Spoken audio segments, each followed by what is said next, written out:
Welcome to the weird, crazy, and very, very strange but fascinating world that is the New York City subway.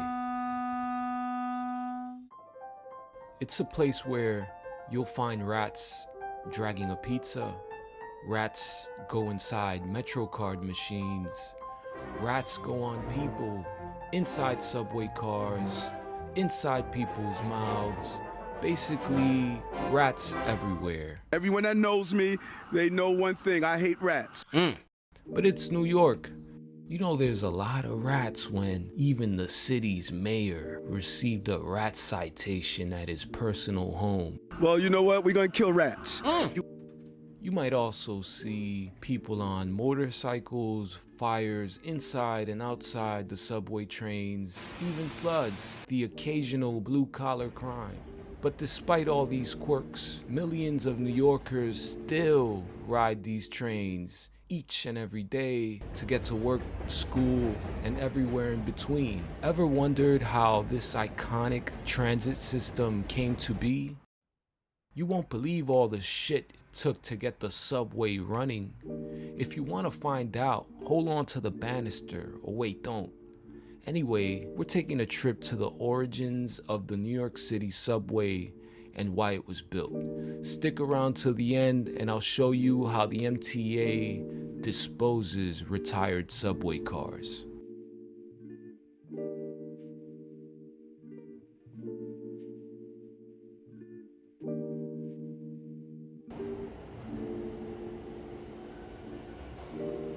Before we delve, let's take a moment to appreciate how crucial this underground network is in the daily lives of millions of New Yorkers.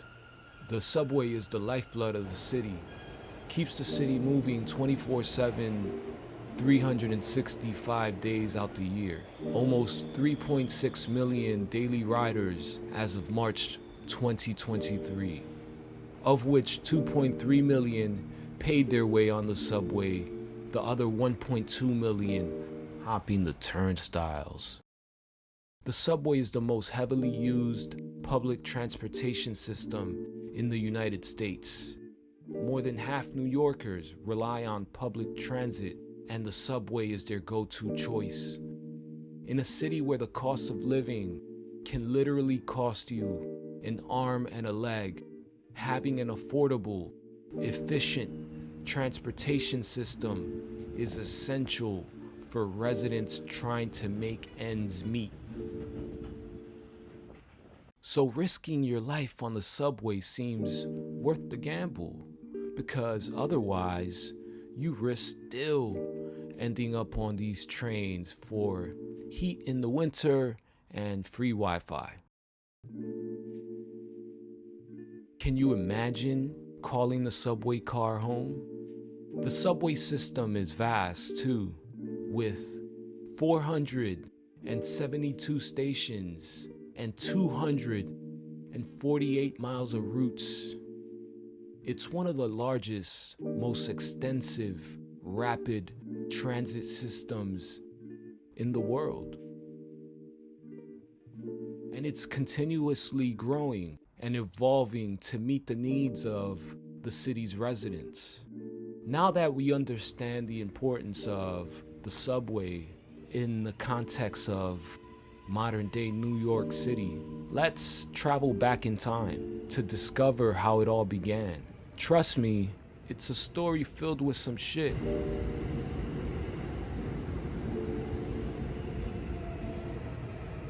Picture this. It's the late 19th century, shortly after the Civil War. New York City is America's largest city, with a population of 900,000 people, mostly concentrated Lower East Side of Manhattan. The streets are packed with pedestrians, omnibuses, horse-drawn streetcars. I wonder if the Omni of today is a nod to the omnibuses that preceded the subway system. If this is the case, or just coincidental, please let me know in the comments. In this bustling urban jungle, the primary mode of transportation was the horse. However, these horses came with a not so pleasant side effect. They had to go to the bathroom too often. This side effect was manure. Lots and lots of manure. I'm talking 30 to 50 pounds of manure per horse per day. In a city where the people lived packed like sardines, it's a whole lot of horse droppings to deal with. As you can imagine, this created quite the public health hazard and a booming industry for manure scooping. Talk about a dream job, huh? It turns out that having 12,000 horses producing tons of manure every day was a recipe for disaster. Not only did it cause an unbearable stench, unsanitary conditions, but it led to the dire need for a better transportation solution. Enter the idea of the New York City subway system. So how did the city go from streets filled with horse manure to sprawling underground transit system?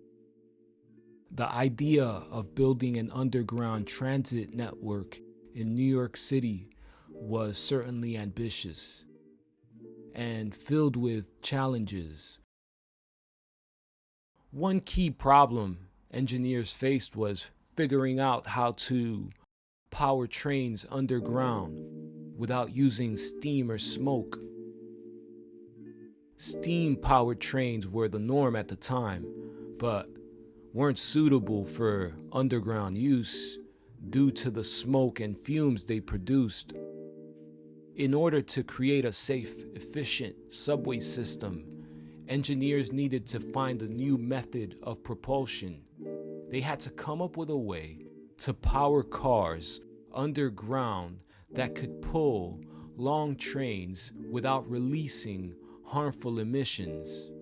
Otherwise, you were simply trading one health crisis for another. Can you imagine riding a smoke-filled subway train? The race to find clean, reliable, powerful source of propulsion for these underground trains was on. The solution they found not only revolutionized New York City, but also set the stage for electric-powered transportation around the world. The answer to the propulsion problem was electricity, specifically 600 volts of high voltage propulsion. With 600 volts at the motorman's disposal and two 200-pound horsepower motors, engineers were able to create a system capable of hauling cars into the new century and beyond. This groundbreaking design laid the foundation for the subway system we know today.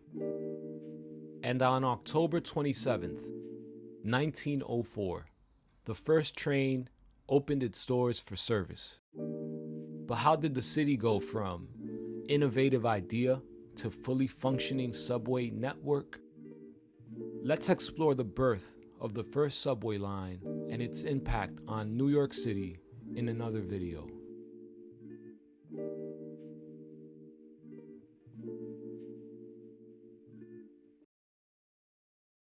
At the beginning of the video, I told you I would tell you how the MTA disposes of retired subway cars. In the early 2000s, right around 2007, somewhere around there, MTA participated in a program to dispose of retired subway cars. After completing their last underground runs, these trains were loaded onto barges and pushed into the ocean one by one.